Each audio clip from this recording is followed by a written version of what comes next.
In this video, I'm going to show you exactly what to watch out for that FBA acquirers and aggregators do not want you to know or understand. And by not understanding it, you could possibly lose literally millions. Let's talk about it. Hey everyone, Greg here. So in this video, I'm going to go over 5 points that FBA acquirers and Amazon FBA brand aggregators do not want you to know, because they use this every single day to get fantastic deals. And I'm going to go later on in this video, I'm going to go over how you can avoid, kind of flip these 5 things around a little bit on how you can resolve them. But first, let's define them. And also real quick here, if you are looking to sell privately, you really need to watch this. If you're one of those people like, I will never pay a commission to a broker ever because I save money by going private, you definitely need to watch this, because that is one of the strategies they're going to use. And in fact, that leads us to our very first point. All right, the first point is the off-market fallacy that they're going to use against you. So the off-market fallacy, all that means is an aggregator approaches you, or an ultra high net worth, affluent FBA acquirer, and they say, hey, Mr. FBA, Mrs. FBA seller, I will buy your business. Let's keep it between us, because you will be able to save on that commission at 8%, 10%, 15%, whatever the commission is, right? Now, on the surface, it seems like a really good idea. Yeah, cool. I already have a buyer that I know has the money, right? They've just raised maybe hundreds of millions, in some cases billions of dollars, right? So I know that they're good for it, right? They probably aren't, just telling me some illusion or whatever. They can buy my business, right? I get to save that commission. And sellers in general, I've been at EF for almost 6 years, in general, absolutely hate paying a commission. And makes sense, right? They're losing money in that sense.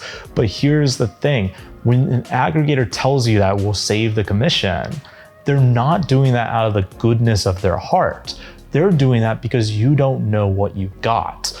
You see, most entrepreneurs, when they sell a business, it is a highlight event. That means they don't do it every day. Versus an aggregator is buying a business pretty much every week and sometimes every day. They're gobbling up brands left and right. So this isn't a highlight event for them. They have entire teams dedicated to buying businesses. They want you to believe in the off-market fallacy, because that means they get to save money, because that means no one else is competing for you, because it's a private done deal. So this is a very insidious point. It's probably one of the points I've seen people lose the most money on, where they don't use a broker because they fall into this trap. But that's neither here nor there. Let's get into the second point. But just remember, the off-market fallacy is one of their best weapons to get you to basically sell your business for way less than what you could have gotten otherwise. The next is scarcity. So this is coupled usually with the off-market fallacy. So back to our deal, hey, I will give you $3 million, just keep it between you and me. Let's not go to a broker. By the way, you have 3 days to decide. That's not far off from an actual story that one of our sellers had. This aggregator, I believe in this specific situation, it was $1.4 million.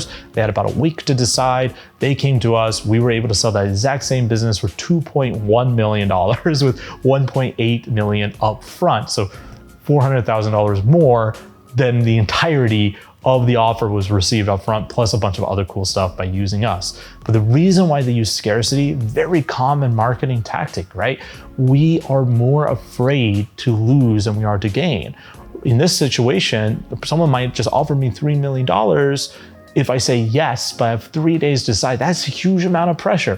Who knows what will happen if I go to Empire Flippers or somewhere else? Like, I might not become a millionaire, but if I do this, I am 100% a millionaire, right? But the dirty truth is, if they're offering you that kind of money for your business in that kind of time frame, there's a couple things that might be happening here. They get you into an LOI, a letter of intent, exclusive due diligence. They start picking apart your whole business, right? And then they start negotiating you down because they got you trapped, right? Now you bought in, you have the sunk fallacy going on, or sunk cost, or fallacy of sunk cost. They're like, oh, fine, sell it for 2 million. I just want this process to be over with, right? They're like, great, that's exactly what we want too, because we get your business for a lot cheaper because of you're tired of us. You can't do anything because they're in this exclusive due diligence. This is something that they'll do. So instead, take a chill pill, Like, let's not accept anything too hastily, because if they're giving you that deal, other people are going to give you that deal too, which goes back to the off-market fallacy.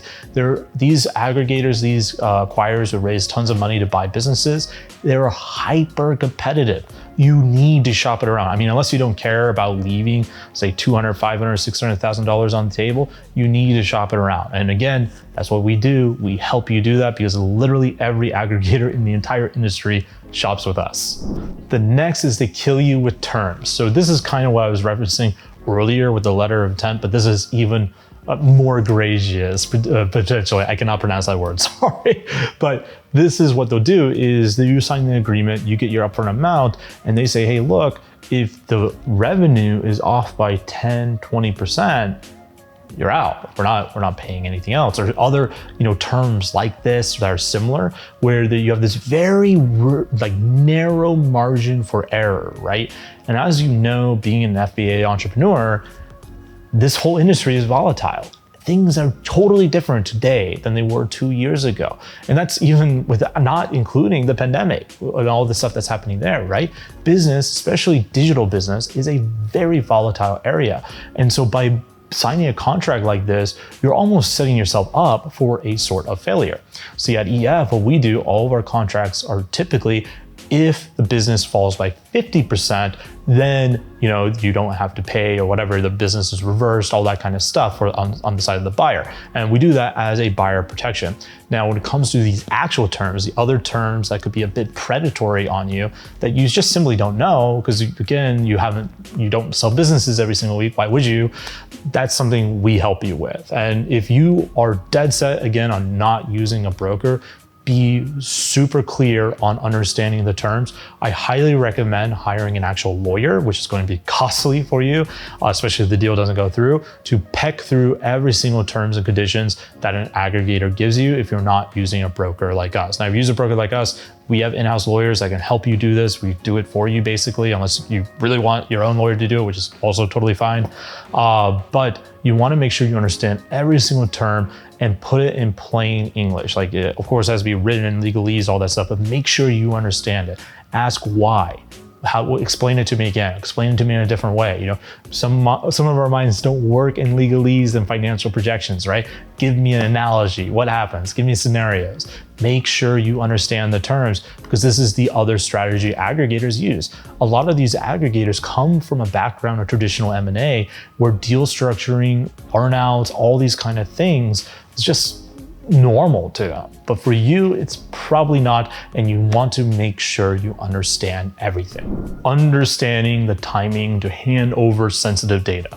So this is a big concern for entrepreneurs, whether you're selling privately or with a broker, and that is the fear that someone's just looking at your business so they can take all your data and start their own business without buying yours. Now, this is something we've seen on our marketplace. We banned people from finding out that they were doing this. We've even changed our entire process where buyers have to prove that they have the liquidity to even buy the business before we even let them see any kind of intimate details. Now, if you're selling privately, you want to be careful here. You want to be very careful when you decide to hand over the trademark rights to what you're building, such as your Amazon brand registry, all that kind of stuff, or hand over your supplier information, or really any of the sensitive data. You want to be damn sure that the deal is actually going to go through, that nothing is going to fall apart. Now, this is a very tricky situation. You've got to build trust with the aggregator, right? So definitely ask questions, be clear on the timeline, be clear on the requirements to make the deal go through, and get that in writing that is the case. If you use a broker, again, we know all these aggregators, we work with them every single day of the week, and we can make sure you steer clear of any kind of mishap like that. The final bit is migrating a business. Now, this is where it all comes down to. If this part fails, everything you've done was a failure up to this point. Unfortunately, this is also one of the more tedious parts of the whole transaction. So if you fail migrating the business, that is super depressing for pretty much everyone involved. But this is the nice thing about working with an aggregator. Most of the aggregators do understand how to successfully migrate an FBA business. And usually that's going to be kind of restricted to just North American businesses, typically the USA, Amazon, FBA marketplace. Now, if you are only on the USA marketplace, only selling in the United States, you're probably going to be okay here because most aggregators know what they're doing at this point on how to do it. But when it comes to a European marketplace, a UK marketplace, or another random one, say like Mexico or Canada, you want to make sure that the aggregator has some real experience, some real chops at migrating those businesses, because those are a little bit more different, a little bit more fluid, and they come with a lot more different rules and regulations that must be followed versus transferring a North American business. Definitely look into this if you're going to do it privately, and make sure, like say you're working with a new aggregator, make sure you see like an email copy, some kind of confirmation from Amazon that the aggregator has the A-OK to start transferring this account over. Because the last thing you want to happen is Amazon thinking you're just selling accounts and doing something fraudulent, shut down your entire Seller Central account, freeze your listings, and now you're screwed, right? You're not selling anything. So this is very, very important that Amazon knows that you're actually selling the business, and you have written confirmation of that, or some kind of confirmation that can be held up in a law of court, if you will, and that the aggregator has real experience transferring these businesses. So I mentioned I was going to tell you how to resolve all this stuff using a simple framework. So the first step to making sure none of these major pitfalls happen to you is simply understanding what you're worth, because most entrepreneurs have no idea what their business is valued at. They just like, I don't know, give me a 70x. Usually that's way overvaluing, right? Or they way undervalue themselves. Most people I meet that have sold their business privately tend to had high expectations of what they could sell for, but they actually ended up selling for way less than what they were worth because they simply don't understand their value. They don't understand the valuation. So a really easy way you can do this, whether you use us or not, is just go down in the video description below, hit our valuation tool, and fill out your information there. You're going to get a valuation from us within 5 minutes. It's completely automated. You don't need to talk to anyone at all, and it uses real sales data. Now, keep in mind, we're asking for very minimal inputs from you. So this is a ballpark estimation, but it's still way better than what most entrepreneurs would give themselves. And you'll be able to show this valuation to, say, an aggregator if you do go privately versus using a broker like us. The next bit here is get a lawyer. If you're selling privately, you need a lawyer, particularly one that understands what you do.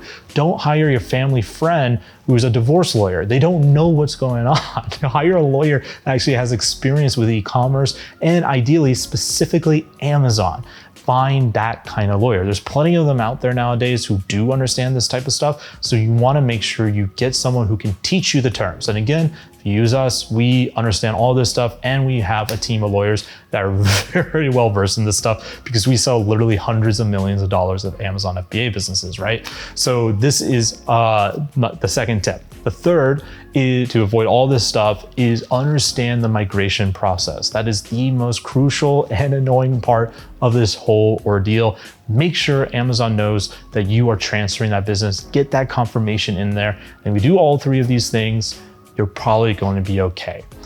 Hope you enjoyed this video. If you did, hit the like button, subscribe, and leave a comment down below. Talk to you soon. Bye.